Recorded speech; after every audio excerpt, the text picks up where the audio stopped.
CSK திருப்பியும் champion ட்ராக்குக்கு அடுத்த வருஷம் வரணும்னா மேஜராக இப்போலேருந்து என்ன விஷயத்த பண்ணணும் வாங்க வீடியோக்குள்ளே தெளிவாக பார்ப்போம். First thing coach Stephen Fleming அவரோட ஐடியாஸ் அண்ட் இன்புட்ஸ் ரொம்பவே அவுடேட்டட் அண்ட் எக்ஸ்பயராக இருக்கிற மாதிரி தெரியுது.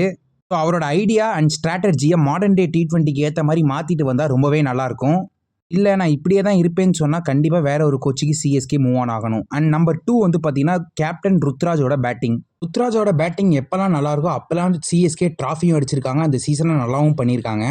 ஸோ அவரோட பேட்டிங்க்கு எது இடையூறாக இருக்கோ அதை சீக்கிரம் சரி பண்ணால் ரொம்பவே நல்லாயிருக்கும். ஒருவேளை கேப்டன்சி தான் அவரோட பேட்டிங் பெர்ஃபார்மன்ஸ்க்கு ஒரு மிகப்பெரிய பிரச்சனையாக இருக்குது அப்படின்னா சிஎஸ்கே அண்ட் ருத்ராஜ் வந்து பார்த்தீங்கன்னா டிஸ்கஸ் பண்ணியே ஆகணும். அண்ட் நம்பர் 3 வந்து பார்த்தீங்கன்னா சிஎஸ்கே டீமோட அந்த இன்ஜூரி. சிஎஸ்கே இந்த வருஷம் இவ்வளோ மோசமாக பண்ணதுக்கு இந்த ஒரு இன்ஜூரி தான் ஒரு மிகப்பெரிய காரணமாகவே வந்து பார்த்தீங்கன்னா இருக்குது. வேற எந்த டீமுக்கு இவ்வளோ இன்ஜூரிஸ்லாம் இல்லை, ஆனால் சிஎஸ்கேக்கு மட்டும் இவ்வளோ இன்ஜூரிஸாக இருக்கிறதுனால மெடிக்கல் டீம் அண்ட் ஃபிசியோ ஸ்டாஃப்ஸை கொஞ்சம் சேஞ்ச் பண்ணி ஆகணும். இதெல்லாம் பண்ணி ஒரு நல்ல கிரிக்கெட்டை காமிச்சாங்கன்னா கண்டிப்பாக சிஎஸ்கேவோட லெகசியை திருப்பி கண்டினியூ பண்ணலாம். தேங்க்யூ.